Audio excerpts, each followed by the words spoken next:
My first night in South Africa. After crossing waters where my kin still stand, unable to find eternal rest on ocean beds, I find myself floating in a sea of black faces from every current that licks the coast of this continent.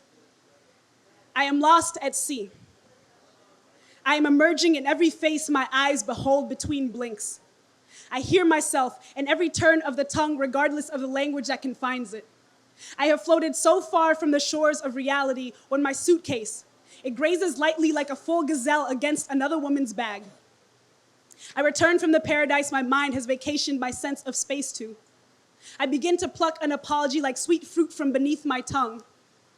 When this white woman in South Africa raises her voice to me like I am a child whose careless hands have come too close to spilling the rainbow stew that sits in this nation's melting pot.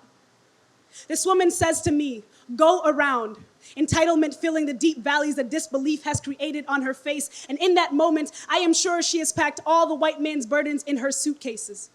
She speaks, and her every word becomes shovel to unearth the ghost of apartheid. And now we are toe to toe in this haunted hallway as she continues, "You need to go around. This land is occupied." She says this, and she traces her fingers through the air as if the act of drawing borders is her inheritance. It is not lost on me that I am here for the Breaking Down Borders Summit, and this relic, she reminds me how many borders exist beyond the maps they've drawn on our lands. How to them, our very beings are borders that are able to be crossed with no consequence. This woman, she is the prodigal daughter of colonization, returned to her father's gluttonous feast on our land. See, I wonder if her ancestors told her to speak down to me like mine told me to stand up to her. This land, she says, is occupied. As if I did not already know this. As if I too do not come from a country where whites have taken to the point that they, and even some of we, believe it is theirs to hold in their hands, their soft hands that have never worked this land, only overseen our bent or broken bodies. So I open my mouth, and decades of displacement fill the hotel lobby. The bellboy's mouth, it falls agape at my audacity. My spirit, it shatters at his silence. This woman, she tells me this land is occupied, and my brother's eyes beg me to wear quiet like a coat in this South African winter. I consider his request in my mind, but my body remembers and refuses to go back to a silence colonization once forced down my grandmother's throat, the same one that sits too well in too many of my cousins' bellies. But close by, I feel another body in memory. I watch as my sissy transform her mouth from a body part to a swift sword and say so pointedly, "Shut up. Who are you? Let's go, Mwende. This is not worth your time."